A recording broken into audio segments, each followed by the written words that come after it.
पश्चिम बंगाल में इस साल विधानसभा चुनाव होने वाले हैं, लेकिन उससे पहले ही सियासी सरगर्मी तेज हो चली है। सीएम ममता बनर्जी लगातार केंद्र सरकार पर कई तरह के गंभीर आरोप लगा रही हैं, तो वहीं दूसरी तरफ चुनाव आयोग को भी निशाना बनाने से नहीं चूक रही। उन्होंने चुनाव पर्यवेक्षकों की नियुक्तियों पर कड़ा विरोध जताया है और एक बड़ी मांग की है।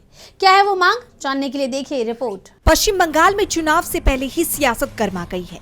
राजनीतिक दलों के बीच गहमा गहमी का दौर जारी है। इसी कड़ी में सीएम ममता बनर्जी ने बड़ी मांग करते हुए चुनाव आयोग से 9 आईएएस अधिकारियों को केंद्रीय पर्यवेक्षण ड्यूटी से छूट देने का अनुरोध किया है। सरकार का तर्क है कि इन अधिकारियों की राज्य में कानून व्यवस्था और सुचारू प्रशासनिक कामकाज बनाए रखने के लिए जरूरत है। इसके अलावा राज्य सरकार ने चुनाव वाले राज्यों और केंद्र शासित प्रदेशों जैसे बंगाल, असम, केरल, तमिलनाडु और पुडुचेरी में सेंट्रल ऑब्जर्वर के तौर पर नियुक्त किए जाने से छूट देने की अपील भी की है। जैसे आप जानते हैं कि ईसीआई ने 15 आईएएस अफसरों की सूची जारी की थी, जिन्हें चुनाव वाले राज्यों में सेंट्रल ऑब्जर्वर के तौर पर तैनात किया जाना है।